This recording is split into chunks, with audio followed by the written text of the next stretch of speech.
নবনীরদ নিন্দিত কান্তিধারম রসসাগর নাগর ভূপবরং।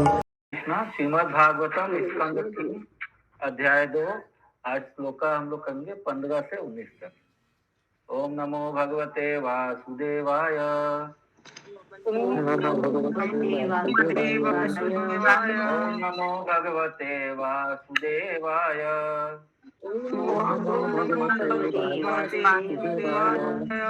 ओम नमो भगवते वासुदेवाय।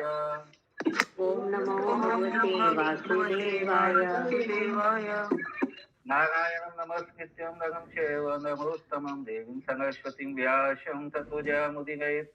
नष्टप्रायेषु अभद्रेषु नित्यं भागवत सेवया भगवती उत्तमा श्लोके भक्तिर्भवति नैष्टिकी। कृष्णाय वासुदेवाय देवकी नंदनाय च नन्दगोपकुमाराय गोविन्दाय नमो नमः। मूकं करोति वाचालं पंगुं लङ्घयते गिरिं यत्कृपातमहं वन्दे परमानन्दमाधवं। श्रीगुरुदीनतारिणं श्रीचैतन्येश्वरम्। श्लोक 15। हरे कृष्ण माता जी।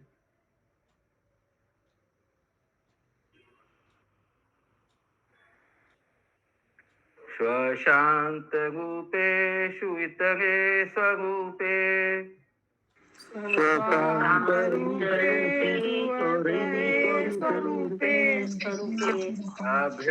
अभ्यगमानेषु अनुकम्पितात्मा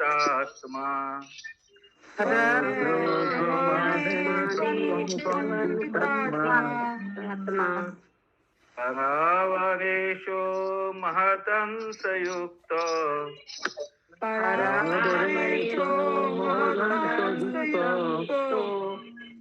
यजापि जात भगवानथाग्नि।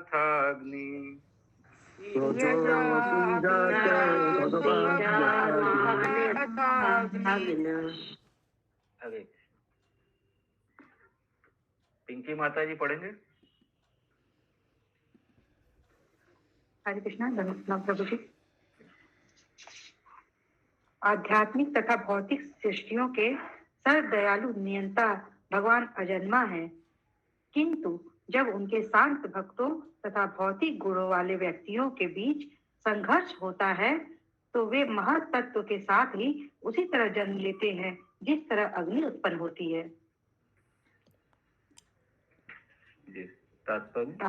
तात्पर्य, भगवत भक्त स्वभाव से शांत होते हैं क्योंकि उनमें कोई भौतिक लालसा नहीं होती। मुक्त आत्मा लालसा रहित होता है, अतएव उसे शोक नहीं होता। जो व्यक्ति कुछ संपत्ति पाना चाहता है और जब वह उसे खो देता है तो वह भी शोक करता है। हरे कृष्णा। भगवत भक्त और मुक्त आत्मा में क्या फर्क है? सुनीति माता जी। नहीं, यस सुनीति माता जी, भगवत भक्त और मुक्त आत्मा यहाँ अलग अलग वर्ड यूज हुआ है, क्या फर्क है उसमें? मुक्त आत्मा तो प्रभु जी वो हो गए जो वापस भगवान के शुद्ध भक्त है, जो महाजन में आते वो हो गए। अच्छा, और कोई? शशि माता जी। प्रभु मुक्त आत्मा तो वो गोपियां लोग कहलाती है ना। अच्छा, हरे कृष्णा प्रभु जी, मुक्त आत्मा चित्त जगत में रहते हैं, यहाँ को भी आते हैं तो प्रचार के लिए। हरे कृष्णा प्रभु, यहाँ पे जो कॉन्टेक्स्ट है दोनों एक ही है। भगवत भक्त वही है जो मुक्त आत्मा है, यहाँ पे दोनों एक ही। हाँ, यहाँ वही है। ठीक है, तो इसीलिए कंफ्यूजन नहीं होएगा, दोनों एक ही है। यहाँ पे जो भगवत भक्त है वो लालसा रहित है, इसीलिए मुक्त आत्मा है, क्योंकि उसका कोई भगवान का सेवा के अलावा कोई उसका लालसा नहीं। जी आगे पढ़िए।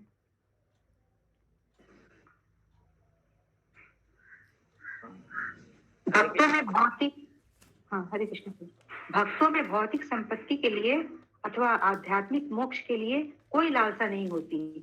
वे कर्तव्य के रूप में श्री भगवान की दिव्य प्रेममयी सेवा में स्थित होते हैं और वे इसकी परवाह नहीं करते कि वे कहीं कहाँ हैं अथवा उन्हें किस तरह का कार्य करना है। कर्मी, ज्ञानी तथा योगी सभी कुछ न कुछ भौतिक या आध्यात्मिक संपत्ति के लिए लालायित रहते हैं। कर्मी जन भौतिक संपत्ति चाहते हैं, ज्ञानी तथा योगी जन आध्यात्मिक संपत्ति चाहते हैं, किंतु भक्तगण कोई भौतिक या आध्यात्मिक संपत्ति नहीं चाहते। वे अथवा आध्यात्मिक जगत में कहीं भी श्री भगवान की इच्छा अनुसार केवल वे उनकी सेवा भौतिक करते अथवा हैं। आध्यात्मिक लोकों में कहीं भी हरि प्रभु जी, वे भौतिक अथवा आध्यात्मिक जगत में कहीं भी श्री भगवान की इच्छा अनुसार केवल उनकी सेवा करना चाहते हैं और श्री भगवान ऐसे भक्तों के प्रति सदैव ही विशेष रूप से दयालु रहते हैं। किसी का कोई प्रश्न है?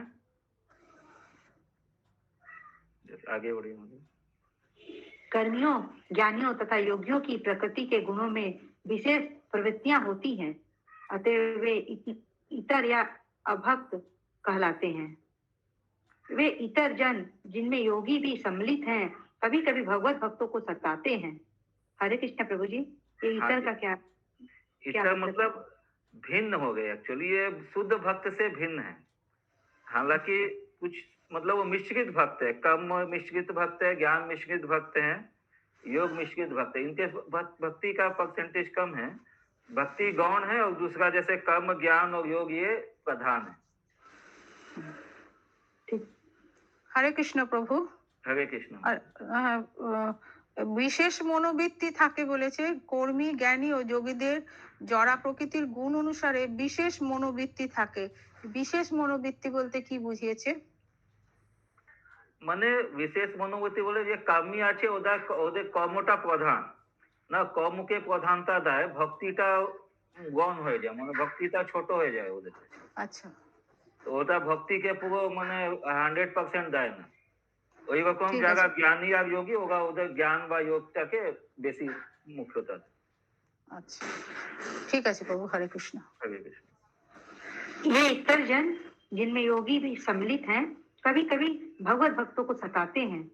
महान योगी दुर्वासा मुनि ने महाराज अम्बरीश को इसलिए सताया कि वे श्री भगवान के महान भक्त थे, और महान कर्मी तथा ज्ञानी हिरण्यकश्यपु ने अपने ही वैष्णव पुत्र प्रहलाद महाराज को सताया। इन इतरों द्वारा शांत भगवत भक्तों को सताए जाने के ऐसे अनेक उदाहरण हैं। जब ऐसा टकराव होता है तब श्री भगवान अपने शुद्ध भक्तों के प्रति महान कृपावश महतत्व को नियंत्रित करने वाले अपने पूर्ण विस्तारों के साथ स्वयं साकार रूप में प्रकट होते हैं। हरे कृष्ण। पूर्ण विस्तार लिखा हुआ है वहां पे? हाँ प्रभु जी, हम लोग में स्वांश लिखा हुआ है प्रभु जी। स्वांश लिखा हुआ है। हाँ, मेरे में पूर्ण हमारे पूर्ण विस्तार लिखा हुआ है। ठीक है। आगे प्रभु जी थोड़ा एक्सप्लेन कर दीजिए कि महाराज अम्बरीश और ये हिरण्यकशिपु। अच्छा, ये अम्बरीश महाराज और हिरण्यकशिपु का ये जो उदाहरण दिया है यहाँ पे कि ये लोग जैसे अम्बरीश, ये दुर्वासा ऋषि जो हैं ये योगी हैं, योग मतलब योग के बल पे ये अपना साधना करते हैं, योग साधना में इनका भी लेकिन ये भगवान अम्बरीश महाराज जो है भगवान के भक्त है, वो नवधा भक्ति का उनको उदाहरण माना जाता है। श्रवणम कीर्तनम इसमें तो हरेक भक्ति का हरेक अंग से वो भगवान का भक्ति करते थे, जबकि वो सारे पूरे ब्रह्मांड के वो सम्राट थे महाराज अम्बरीश महाराज, लेकिन फिर भी वो भक्ति में पूरे रमे हुए थे। तो एक ये जो यहाँ पे जो रेफरेंस दिया गया कि एक बार ये दुर्वासा ऋषि ने उनके ऊपर में क्रोध व्यक्त किया था, अब उनको मारने के लिए एक राक्षस को मतलब प्रकट किया था, लेकिन चूंकि उनका अम्बरीश महाराज भगवान के भक्त थे और उनका कोई दोष नहीं था, वो शुद्ध वैष्णव थे, इसलिए फिर सुदर्शन चक्र ने उस राक्षस को वध किया और उसके बाद वो दुर्वासा ऋषि को मारने के लिए उनके पीछे पड़ा। ये पूरा कहानी है, काफी बार ये लोग सब डिस्कस कर चुके हैं, तो बोले क्या पूरा कहानी कितना श्लोक है तो शॉर्ट में बता देते कि एकादशी का व्रत किए थे अम्बरीश महाराज और एकादशी का पालन करने वाले थे। उसी समय ये दुर्वासा ऋषि अपने 10,000 शिष्यों के साथ में आ गए और बोले कि हम लोग स्नान करके आते हैं, तब तक हमारा आप लोग मतलब इसका हमारे लिए भोजन वगैरह का व्यवस्था कीजिए। वो लोग गए तो काफी देर होने लग गया। इधर में जब पालन का समय होता है द्वादशी के दिन, समय नजदीक आ गया था, तो यदि पालन नहीं करते हैं तो वो मतलब एकादशी भंग हो जाता है। तो पालन समय में उन्होंने क्या नाम है, अम्बरीश महाराज दुविधा में पड़ गए कि यदि वो ऋषि के आने के पहले वो कुछ ले लेंगे तो ऋषि नाराज हो जाएंगे कि वो जब ब्राह्मण है इतने उच्च कोटि के वो आए तो पहले ब्राह्मण को भोजन देना चाहिए, उसके बाद कुछ भोजन ग्रहण करना चाहिए। तो जब वो दुविधा में फंसे गए, इधर उनको देर हो गया था, तो फिर देखे एकदम टाइम जब नजदीक आ गया पालन का तोड़ने का, तो फिर खत्म होने का, तो उन्होंने क्या किया कि तुलसी और जल ले लिया। तो तुलसी और जल लेने से टेक्निकली क्या हुआ कि पालन भी हो गया, वो उन्होंने कुछ लिया भी नहीं इस तरह से। लेकिन जैसे ही वो जल ये ले गए थे, दुर्वासा ऋषि वहां आ गए और वो क्रोधित हो गए बिल्कुल कि आप कैसे ये मतलब ये कर रहे हैं, हमारे अपने अपमान कर दिया है। उन्होंने उनको क्रोध में श्राप दे दिया और एक अपना जटा से एक कीर्ति बोलते हैं उसको, एक राक्षसी या राक्षस उसको ये किया, प्रकट किया, जो अम्बरीश महाराज को मारने के लिए दौड़ा। किंतु अम्बरीश महाराज भगवत भक्त थे, बिल्कुल विचलित नहीं हुए, वो भगवान का जो मर्जी होगा उस हिसाब से वो छोड़ के हाथ जोड़ के अपना खड़े हो गए। तो उसी समय वहां पे सुदर्शन चक्र प्रकट हो गया, उसने उस राक्षस को जला दिया और फिर वो दुर्वासा ऋषि को पीछे पड़ गया उनको जलाने के लिए। दुर्वासा ऋषि अब आगे आगे भाग गए थे और राक्षस उनके पीछे भाग रहा था। भागते भागते दुर्वासा ऋषि फिर भोलेनाथ जी के पास गए। भोलेनाथ जी ने बोला कि भाई ये तो विष्णु जी का दूत है, इनसे विष्णु जी बचा सकते हैं आपको सुदर्शन से। फिर विष्णु जी के पास गए, विष्णु जी ने बोला आपने जिनके चरण में अपराध किया है वही आपको क्षमा कर सकते हैं, क्योंकि ये सुदर्शन चक्र जो है ये वैष्णव अपराधियों का दुश्मन है, क्योंकि आपने एक वैष्णव के प्रति अपराध किया है, इसलिए वो वही आपको क्षमा कर सकते हैं, मेरा भी इसके अंदर में कोई आदेश नहीं है। तब फिर वो वापस अम्बरीश महाराज के पास गए, किंतु अम्बरीश महाराज ने कोई उनका अपराध लिया ही नहीं था, क्योंकि वो निर्लिप्त थे, वो बिल्कुल भगवान के भक्त थे। तो फिर उन्होंने सुदर्शन से प्रार्थना किया तो उसने दुर्वासा ऋषि को छोड़ दिया। तो कुल मिला के साथ ये कि इसमें दो चीज है, एक तो भगवान के जो भक्त हैं उनसे द्वेष नहीं करना चाहिए, और दूसरा ये कि कभी भी वैष्णव अपराध नहीं करना चाहिए। वैष्णव अपराध जो है दुर्वासा ऋषि जैसा व्यक्ति के लिए भी वैष्णव अपराध बहुत महंगा पड़ जाता है। ठीक है, तो वो कर्मी और ज्ञानी थे, क्या नाम है, योगी थे दुर्वासा ऋषि, किंतु वो भी भक्त के प्रति अपराध किए, तो भक्त से उनका इतना मतलब भक्त से कम स्टेज था। उसी तरह हिरण्यकशिपु का कहानी आप लोगों को पता ही हो, ज्ञानी भी था, तपस्वी था, उसने बहुत वरदान प्राप्त किए। हरे कृष्णा शशि माता जी। हरे कृष्ण प्रभु जी, ये दुर्वासा ऋषि तब अभक्त थे क्या? अभक्त नहीं बोल सकते, योग मिश्रित भक्त। तो जैसे यहाँ पे लिखा है ना, ये इतर जन जिनमें योगी भी मतलब इतर जन मतलब भक्त, शुद्ध भक्त से कम स्टेज में, भक्त से कम है। और ये लोग तो कर्मकांडी ब्राह्मण है, भक्त तो नहीं भी बोल सकते हैं इनको, कर्मकांडी। अभक्त लिखा, यहाँ पे लिखा हुआ इतर या अभक्त कहलाते हैं। हाँ, तो बोल सकते हैं, अभक्त भी बोल सकते हैं। ओके, लेकिन मिश्रित भक्त का श्रेणी ज्यादा सही रहेगा। अब जैसे ये हिरण्यकशिपु तो पूरा विद्वेषी था विष्णु का, तो अभक्त ही था पूरी तरह से, लेकिन वो तपस्वी था, ब्रह्मा जी को प्रसन्न किया कर्मकांड से और उनसे वरदान लिया। ठीक है, और कोई प्रश्न है किसी का? कोई डाउट है? आगे बढ़े। यस, कंटिन्यू माता जी। ये प्रभु जी यहाँ पे जो लिखा हुआ है, भक्तों के प्रति महान कृपावश महत तत्व को नियंत्रित करने वाले भगवान जो अपने संकर्षण रूप में, फिर महाविष्णु के रूप में जैसे महत तत्व को नियंत्रित करते हैं, मतलब महत तत्व के द्वारा जो सृष्टि करते हैं, तो वो भगवान है ना। भगवान को संबोधित किया जाना है। श्री भगवान सर्वत्र भौतिक तथा आध्यात्मिक दोनों ही जगतों में हैं, और जब उनके भक्तों तथा अभक्तों के बीच संघर्ष छिड़ता है तो वे अपने भक्तों के लिए प्रकट होते हैं। जिस तरह पदार्थ के संघर्षण से कहीं भी बिजली उत्पन्न हो जाती है, उसी तरह से भगवान सर्वव्यापी होने के कारण भक्तों तथा अभक्तों के संघर्ष के कारण कहीं भी उत्पन्न होते हैं। जब भगवान श्री कृष्ण किसी उद्देश्य के लिए प्रकट होते हैं तो उनके सारे स्वांश उनके साथ होते हैं। हरे कृष्ण। तो भगवान बोलते हैं भागवत गीता में, क्यों प्रकट होते हैं वो? परित्राणाय साधूनां विनाशाय च दुष्कृतां धर्म संस्थापनार्थाय संभवामि युगे।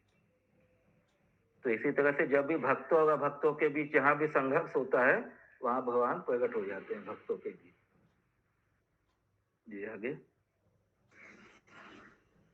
और जब भगवान किसी उद्देश्य के लिए प्रकट होते हैं तो उनके सारे स्वांश उनके साथ होते हैं।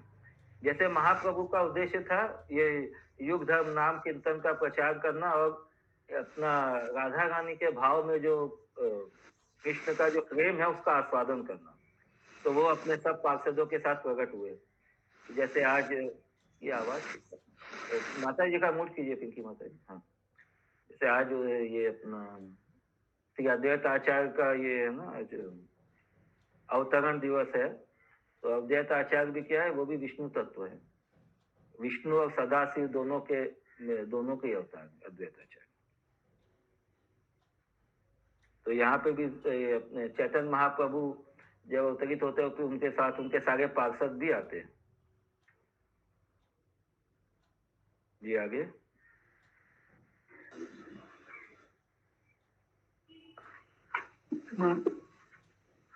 जब वे वसुदेव के पुत्र रूप में प्रकट हुए तो उनके अवतार के विषय में मतभेद था। कुछ ने कहा वे पूर्ण पुरुषोत्तम भगवान हैं, कुछ ने कहा वे नारायण के अवतार हैं, दूसरों ने कहा वे क्षीर छाई विष्णु के अवतार हैं, किंतु वास्तव में वे आदि पूर्ण पुरुषोत्तम भगवान हैं। कृष्णस्तु भगवान स्वयं तथा नारायण सारे पुरुष अवतार एवं अन्य अवतार उनकी लीलाओं के विभिन्न अंगों का कार्य करने हेतु उनके साथ आते हैं। महद अंश युक्त यह संकेत देता है कि उनके साथ पुरुष रहते हैं जो महत तत्व की सृष्टि करते हैं। इसकी पुष्टि इस वैदिक स्तुति महानतम विभु आत्मा मानव से होती है। जब कंस तथा वसुदेव एवं उग्रसेन के बीच टकराव हुआ तो भगवान श्री कृष्ण बिजली की तरह प्रकट हो गए। वसुदेव तथा उग्रसेन श्री भगवान के भक्त थे और कंस जो कर्मियों तथा ज्ञानियों का प्रतिनिधि था अभक्त था। भगवान श्री कृष्ण अपने यथा रूप में सूर्य के समान हैं। वे सर्वप्रथम देवकी के गर्भ रूपी सागर से उदित हुए। धीरे धीरे उन्होंने मथुरा के निकटवर्ती स्थानों के निवासियों को तुष्ट किया। जिस तरह सूर्य प्रातःकाल कमल के फूल को प्रफुल्लित कर देता है, क्रमशः द्वारका के मध्याकाश तक उठकर बाद में श्री भगवान सूर्य की तरह ही सारी वस्तुओं को अंधकार में छोड़ते हुए अस्त हो गए, जैसा कि उद्धव ने वर्णन किया है। हरे कृष्ण। हरे कृष्ण। कोई प्रश्न है किसी का?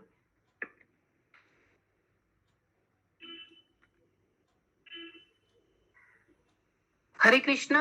ये जो पॉइंट गया था कि पुरुष महत तत्व के साथ प्रकट होते हैं, तो महत तत्व में तो वही 24 हो गए ना? हाँ, महत्त्व में महत्त्व हो गया प्रधान जिसको बोलते हैं। 24 कहीं पे 26 या 24 ऐसे वर्णन आता है तत्वों का। तो प्रश्न क्या है? नहीं, वो जस्ट एक कंफ्यूजन था, क्लियर हो गया।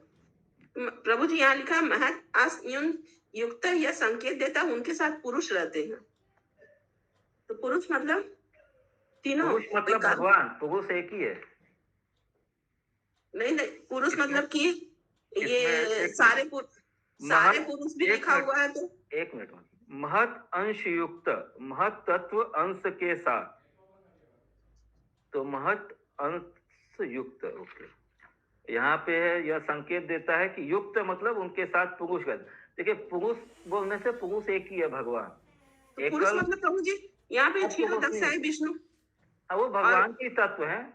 तो यहाँ पे महतत्व के साथ में जैसे वो महाविष्णु है या क्षीरोदक्षाई विष्णु है, क्षीरोदक्षाई महाविष्णु होते हैं महतत्व के साथ। ये उसी की ओर संकेत करेंगे। उनके साथ पुरुष रहते हैं जो महतत्व की सृष्टि करते हैं, मतलब महाविष्णु। और यहाँ पे आत्मानम, हाँ, कृष्णस्तु भगवान स्वयं तथा नारायण सारे पुरुष एवं अन्य अवतार उनकी लीलाओं के विभिन्न अंगों का कार्य करने के लिए। तो सारे पुरुष यहाँ लिखा हुआ है प्रभु जी। तो भगवान और भगवान के अंश जो हो गए ना, मतलब 100 अंश जितने हैं, जैसे पुरुष अवतार प्रभु जी, पुरुष अवतार प्रभु जी हुए ना। हाँ, पुरुष अवतार है, 3 पुरुष अवतार है। नारायण भी लिखा हुआ है पुरुष अवतार में। कृष्णास्तु भगवान स्वयं तथा नारायण नारायण अलग लिखा हुआ, सारे अलग है, पुरुष हाँ। अलग लिखा हुआ। सारे पुरुष एवं अनंता, तो तीनों पुरुष होगा, जो तीन विष्णु अवतार हैं वो महाविष्णु और ओके ये प्रभु, नवोदक्षाय विष्णु, शिवोदक्षाय विष्णु। ओके प्रभु, थैंक यू। श्लोका 16 माम खेदयति एतत् अजस्र। हरे कृष्ण प्रभु, हरे कृष्ण प्रभु। हरे कृष्ण माताजी। হ্যাঁ, এখানে বলেছে বৈদিক মন্ত্রেও সেই সত্য প্রতিপন্ন করে বলা হয়েছে মহান্তম বিভূম আত্মানাম। কি বলছে ওটা? এই মন্ত্রটা পুষ্টি করছে, মানে এই যে মন্ত্রটা উল্লেখ করা হয়েছে, এই মন্ত্রটাও এই যে আগে যে কথাটা বলা হয়েছে ওটাকেই মানে সমর্থন করছে। আচ্ছা, ঠিক আছে। হরে কৃষ্ণ।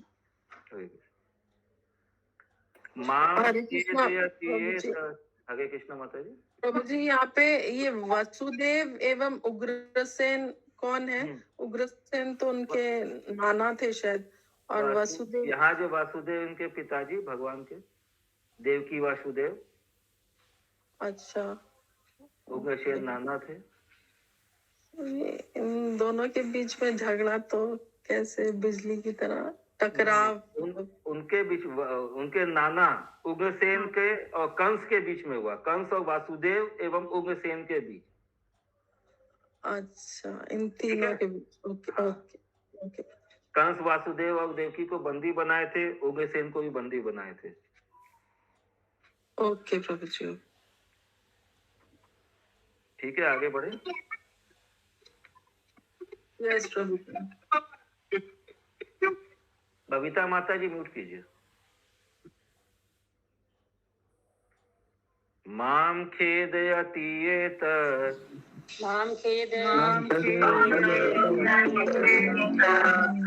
अजस्य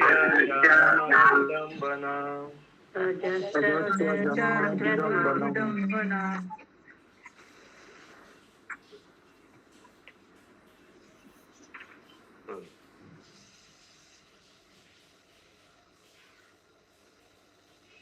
माम खेदयति एतदजस्य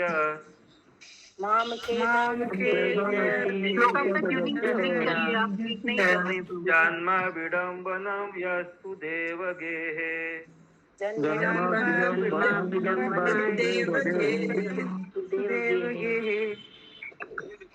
व्रजे च वासो अविभयादिव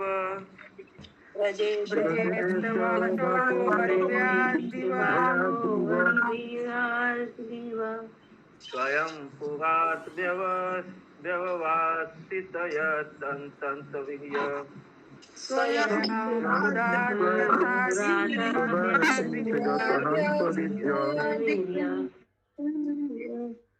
यस, कंटिन्यू माता जी।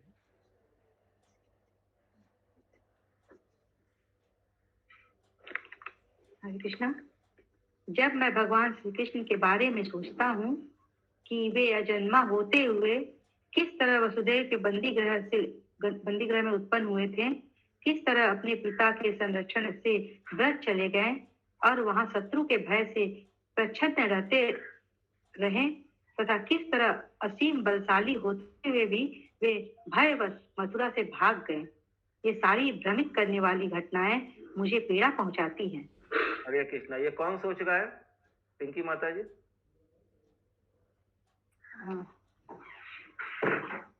विदुर जी। विदुर जी, हरे बोलो। कविता माता जी, कौन सोच रहा है ये जब मैं भगवान कृष्ण के बारे में सोचता हूँ? उद्धव जी, करेक्ट। उद्धव जी बता रहे, विदुर जी पूछे थे, उद्धव जी बता रहे उनको। यस, तात्पर्य क्योंकि भगवान श्री कृष्ण आदि पुरुष हैं, जिनसे सारी वस्तुएं और सारे जीव उद्भूत हुए हैं। हम सर्वस्य प्रभव, श्रीमद् भगवद गीता 10.8, जन्माधस्य यतः वेदांत सूत्र 1.1.2। अतएव उनके तुल्य या उनसे बढ़कर कोई वस्तु नहीं हो सकती। श्री भगवान परम पूर्ण है। और हरे कृष्णा माता जी। क्योंकि श्री कृष्ण आदि पुरुष है जिनसे सारी वस्तुएं और सारे जीव उद्भूत हुए हैं। यहाँ पे एक भगवत गीता का श्लोक है, एक वेदांत सूत्र का श्लोक है। और कोई श्लोक कोई बता सकता है जो ये सिद्ध करता है? Google hand. शशि माता जी और निर्गुणा और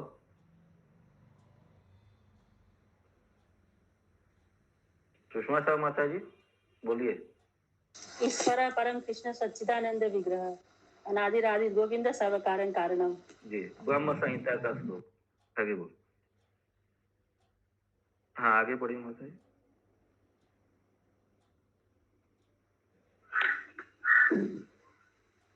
श्री भगवान परम पूर्ण हैं और जब भी वे पुत्र प्रतिद्वंदी या शत्रुवत अपनी दिव्य लीला करते हैं तो वे अपनी भूमिका इतनी पूर्णता से निभाते हैं कि उद्धव जैसे शुद्ध भक्त भी मोहग्रस्त हो जाते हैं। हरे कृष्णा। तो भगवान जो भी रोल करते हैं एकदम फुल परफेक्शन में करते हैं। जब वो पुत्र है तो देखिए किस तरह से यशोदा माता से भयभीत होते हैं, नंद महाराज का खड़ाऊ अपने सिर पे रख के चलते हैं। कोई बोल नहीं सकता है कि वो पूरे ब्रह्मांडों के अधिपति है, भगवान है। और उसी तरह जब वो शत्रु या प्रतिबंधी से युद्ध करते हैं तो वो भी एकदम अद्वितीय रूप से पूरे परफेक्शन में करते हैं। तो सारी उनकी जो लीलाएं होती है वो फुल परफेक्शन में होती है। जी आगे।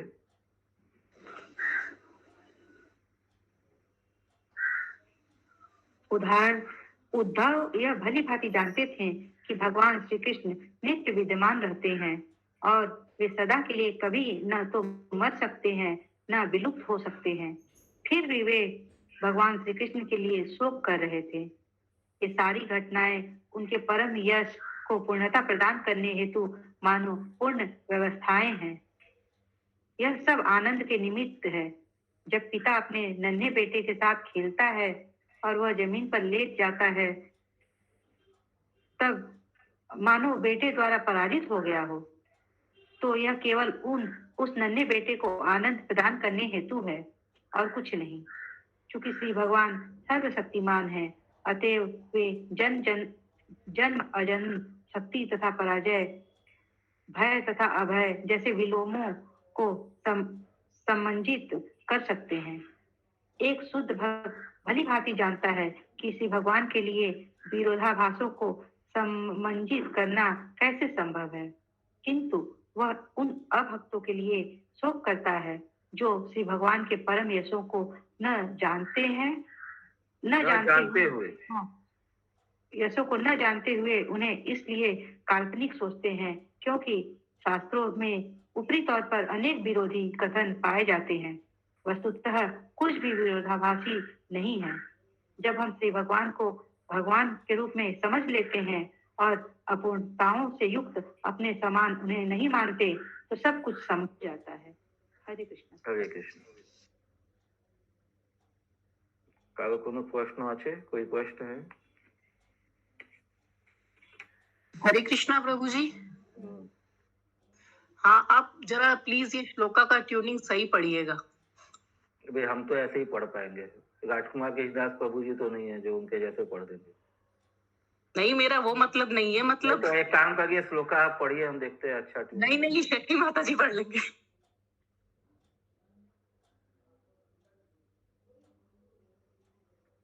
कौन सा नंबर है श्लोक का?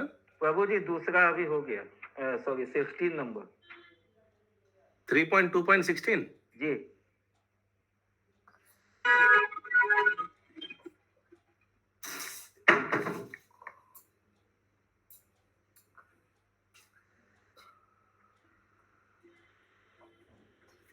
माम के दयात्याद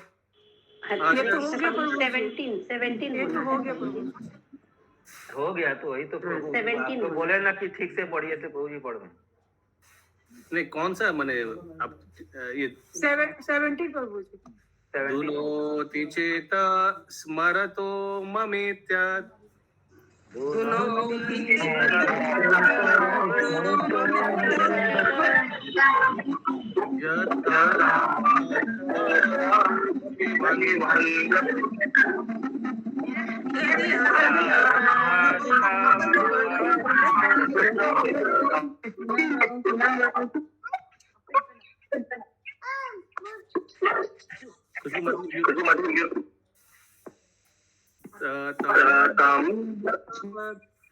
उरुसं कीर्तनम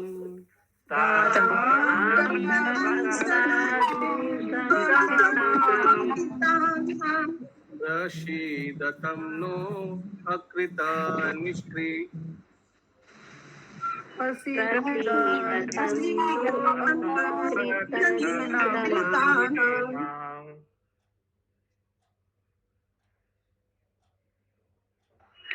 हरे कृष्ण।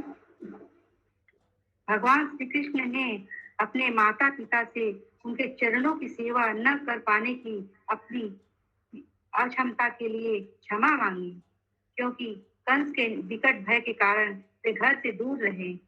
उन्होंने कहा, हे माता, हे पिता, हमारी इस असमर्थता के लिए हमें क्षमा करें। श्री भगवान का यह सारा आचरण मेरे हृदय को पीड़ा पहुंचाता है। हरे कृष्ण। कहाँ पे क्षमा मांगे थे भगवान? कौन बोलेगा? जब भगवान हरे कृष्ण गूगल है? मथुरा में नहीं।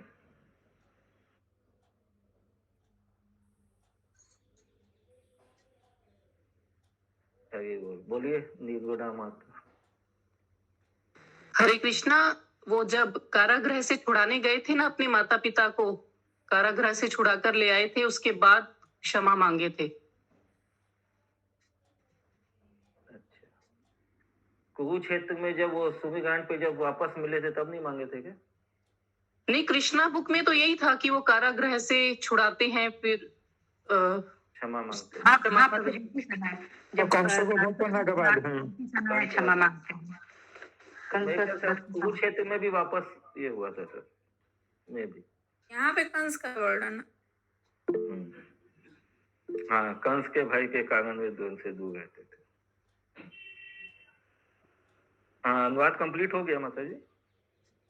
नहीं, हाँ अनुवाद हो गया। तात्पर्य ऐसा लगता है कि भगवान श्री कृष्ण तथा बलराम दोनों ही कंस से अत्यधिक भयभीत थे, इसलिए उन्हें अपने आप को छिपाकर रखना पड़ा। किंतु यदि भगवान श्री कृष्ण तथा बलराम पूर्ण पुरुषोत्तम भगवान हैं, तो यह कैसे संभव हो सकता है कि वे कंस से भयभीत थे? क्या ऐसे कथनों में कोई विरोधाभास है?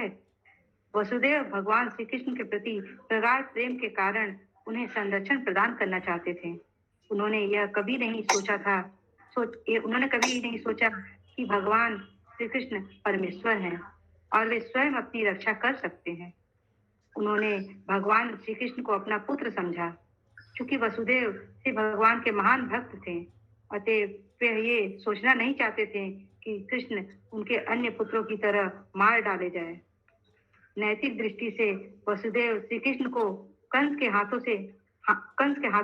सौंपने हेतु वचनबद्ध थे, क्योंकि उन्होंने अपनी सारी संतानें उसे दे देने का वचन दिया था। किंतु श्री कृष्ण के प्रति अगाध प्रेम के कारण उन्होंने अपना वचन तोड़ा और वसुदेव की इस दिव्य मनोवृत्ति पर श्री भगवान अत्यधिक प्रसन्न थे। वे वसुदेव के अगाध स्नेह को विचलित नहीं करना चाहते थे, अतः उन्होंने अपने पिता द्वारा नंद तथा यशोदा के घर ले जाया जाना स्वीकार कर लिया। हरे कृष्णा प्रभु जी, हरे कृष्णा। ये लाइन गया ना कि वसुदेव की इस दिव्य मनोवृत्ति कुछ ऐसा भगवान प्रसन्न थे। हाँ, तो इसमें दिव्य मनोवृत्ति कैसे, मतलब वसुदेव की दिव्य मनोवृत्ति ऐसे कि उन्होंने अपना वचन, उस समय वचन क्षत्रिय थे ना, तो वचन तो उनको रखना चाहिए था, कंस को जो वचन दिया था, लेकिन उन्होंने वो वचन तोड़ा और भगवान का मतलब ये एज ए फादर भगवान को अपना संरक्षण देने के हिसाब से उनको वहां लेके गए, नंदगांव लेके गए, इसलिए इसको यहाँ पे दिव्य मनोवृत्ति बोला गया। कृष्ण के उसके आगे लाइन है, कृष्ण के प्रति अगाध प्रेम के कारण उन्होंने अपना वचन तोड़ा, और वसुदेव की इस दिव्य मनोवृत्ति पर, इसी कॉन्टेक्स्ट में आगे इसको दिव्य मनोवृत्ति बोला गया। क्लियर है? हाँ, ये जी आगे। फिर वसुदेव के प्रगाढ़ प्रेम की परीक्षा करने हेतु ही जब उनके पिता नदी पार कर रहे थे, तब भगवान श्री कृष्ण यमुना के जल में गिर पड़े थे। तब वसुदेव अपने पुत्र को उफनती नदी के बीच में फिर से पा लेने के प्रयास में बावले हो गए थे। ये सब भगवान श्री कृष्ण की महिमा मंडित लीलाएं हैं और ऐसे प्रदर्शन में कोई विरोधाभास नहीं है। क्योंकि श्री कृष्ण परम भगवान हैं, अतएव वे कंस से कभी भी भयभीत नहीं थे, किंतु अपने पिता को प्रसन्न करने हेतु उन्होंने ऐसा करना स्वीकार किया और उनके परम चरित्र का सबसे यशस्वी हरे कृष्ण प्रभु जी, जमुना जल में तो भगवान नहीं गिरे थे, यहाँ पे लिखा हुआ है। हाँ, यहाँ पे लिखा हुआ तो है, इसलिए ऐसा कोई हो सकता है किसी शास्त्र में ऐसा भी उल्लेख हो, क्योंकि बहुत तरह का हाँ प्रभु जी, एक बार गिर गया था ना जाने के टाइम में। जमुना जी का इच्छा था कि भगवान को स्पर्श करने के लिए। हम लोग को यही पता है प्रभु की जमुना जी का इच्छा था, उफन का था, तो भगवान ने अपना पाँव जो है टोकरी से बाहर निकाल दिया था, पाँव को गिरने का नहीं सुना है, लेकिन यहाँ पे है तो जरूर कहीं पे होगा, क्योंकि अलग अलग कल्प में अलग अलग तरह की लीलाएं होती है। जी जी जी वही बोल रहा हूँ। एक भगवान का लीला अलग अलग ब्रह्मांड में अलग अलग जगह पे अलग अलग समय पे होता रहता है। तो कभी किसी लीला में ऐसा भी हुआ होगा कि पूरा भगवान नीचे मतलब ये गंगा जी में डुबकी लगा लिए, गंगा जी नहीं सॉरी जमुना जी में। तो गलत नहीं बोल सकते हैं कि ये गलत है, ऐसा नहीं हो सकता है, ऐसे भी बोल। जी आगे। क्योंकि श्री कृष्ण परम भगवान हैं, अतएव वे कंस से कभी भी भयभीत नहीं थे, किंतु अपने पिता को प्रसन्न करने हेतु उन्होंने ऐसा करना स्वीकार किया और उनके परम चरित्र का सबसे यशस्वी अंश यह था कि उन्होंने अपने माता पिता से इसके लिए क्षमा मांगी। देखिए, कृष्ण भयभीत नहीं थे, लेकिन चूंकि नंद महाराज और वो वासुदेव जी, ये इन लोगों को भय था कि भाई वो कंस उनको कुछ हानि नहीं पहुंचा दे, और यदि वो कृष्ण मतलब उस तरह उसी समय वो उनका बात नहीं मान करके यदि वो कन्फ्रंट करते कंस को, तो इन लोगों को तकलीफ होता कि उनको चिंता बढ़ जाता ज्यादा। इसीलिए उन लोगों के लिए भगवान ने अपने आप को मतलब छुपा के रखा था कंस से। आगे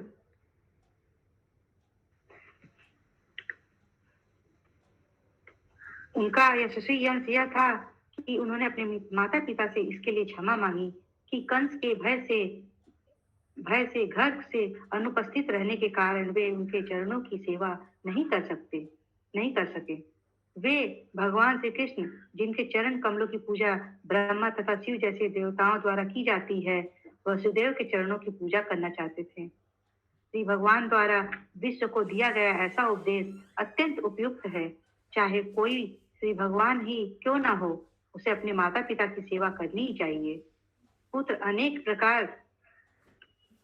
प्रकार से अपने माता पिता का ऋणी होता है, और पुत्र चाहे कितना ही बड़ा क्यों ना हो, उसका यह कर्तव्य है कि वह अपने माता पिता की सेवा करे। अप्रत्यक्ष रूप से भगवान श्री कृष्ण उन नास्तिकों को शिक्षा देना चाहते थे जो ईश्वर के परम पितृत्व को स्वीकार नहीं करते, और वे इस कार्य से यह सीख सकते हैं कि परम पिता का कितना अधिक सम्मान किया जाना चाहिए। उद्धव भगवान श्री कृष्ण के ऐसे यशस्वी आचरण पर आश्चर्यचकित थे, और वे अत्यंत खिन्न थे कि वे उनके साथ क्यों नहीं कुछ कूच कर सके। हरे कृष्ण। हरे कृष्ण। कोई प्रश्न है? नेक्स्ट श्लोक का प्रभु जी है क्या?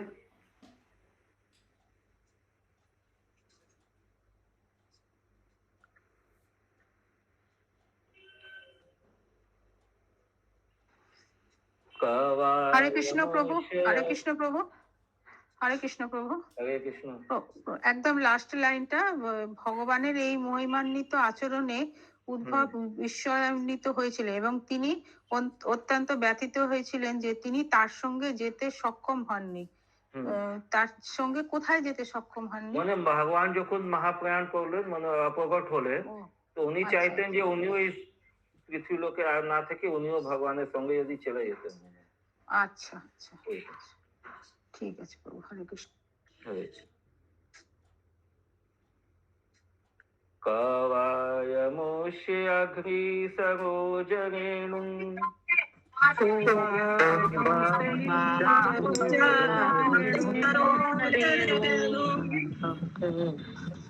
विस्मर्तुमिषित पुमान् विजित्मना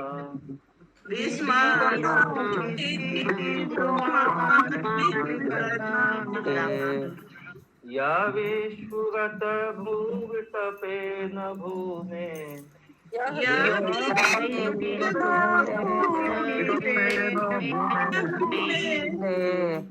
भारान्तेन तिरश्चकार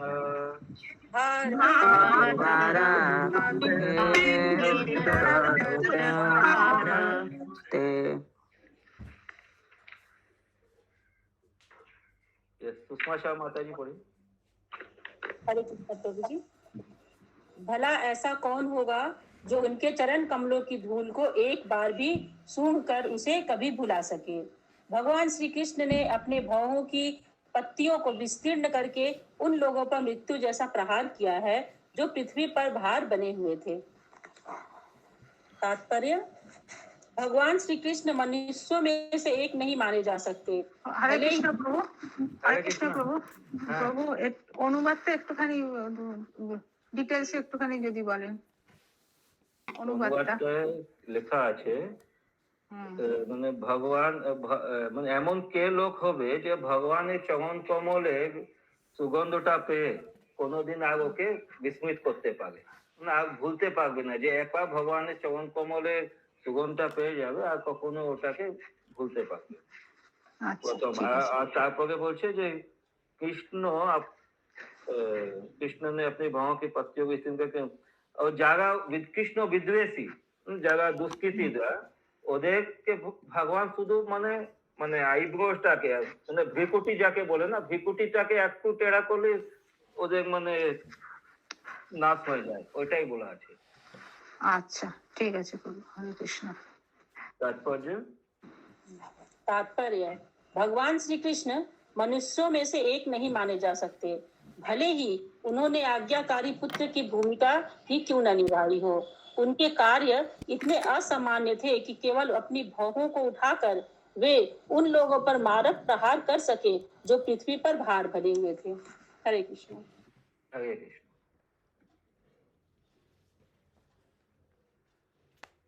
दृष्टा भवद्भिरनुराजसूये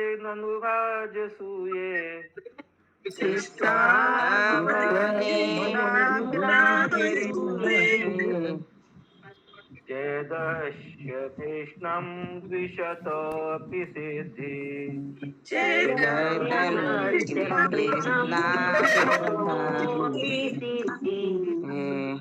यां योगिनः संस्पृहन्ति सम्यक्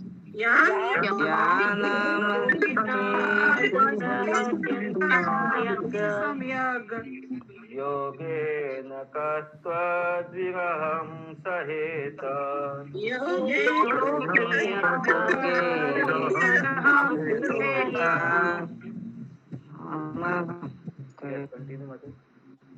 आप स्वयं देख चुके हैं कि चेदी के राजा शिशुपाल ने किस तरह योगाभ्यास में सफलता प्राप्त की।